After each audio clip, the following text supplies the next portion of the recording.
across the world. As I said, it's coming up to 8 o'clock on the East Coast, 6 a.m. on the West. You are watching a special edition of Today. Breaking news, the Queen has died. Elizabeth II passes away at her beloved home in Balmoral at 96. Britain's longest ever monarch. A life devoted to public duty. A 70-year reign defined by service, working right to the end, meeting her 15th Prime Minister just days ago.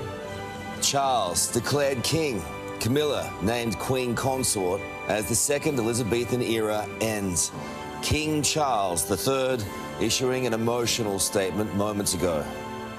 Australia farewells our Queen. Tears and tributes for the monarch who was a constant thread through our lives and a constantly changing world. This morning, we'll hear from the King about the next days of commemoration as the world farewells Queen Elizabeth II.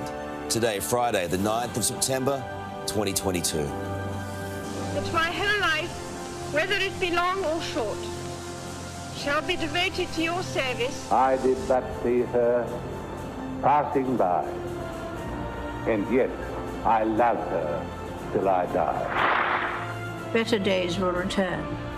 We will meet again. Live across Australia, this is a special edition of Today. The death of Queen Elizabeth II, with Karl Stefanovic and Allison Langdon. Good morning and welcome to this special edition of Today. We are mourning Queen Elizabeth II, who has died at the age of 96. This is a live shot of Buckingham Palace as we go to air, where thousands are gathering in shock and a little disbelief. This is how it all unfolded. At 9:30 last night on Australia's east coast, 12:30 in the afternoon in the UK, the Palace issued this statement.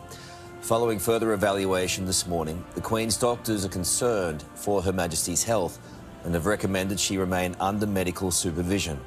The Queen remains comfortable and at Balmoral. Within 2 hours, the royal family rushed into action. Prince William, Andrew and Edward flying into Scotland. Charles, his wife Camilla and sister Anne were already there. The media watched on as the royals arrived at Balmoral, their faces solemn. Prince Harry also seen arriving as the world learnt the news we didn't want to hear. At 3:30, the Palace released this statement. The Queen died peacefully at Balmoral. The King and the Queen Consort will remain at Balmoral this evening and will return to London tomorrow. And half an hour later, this from the new King, Charles III. The death of my beloved mother, Her Majesty the Queen, is a moment of great sadness for me and all members of my family. We mourn profoundly the passing of a cherished sovereign and a much-loved mother. I know her loss will be deeply felt throughout the country, the realms and the Commonwealth, and by countless people around the world. During this period of mourning and change, my family and I will be comforted and sustained by our knowledge of the respect and deep affection in which the Queen was so widely held.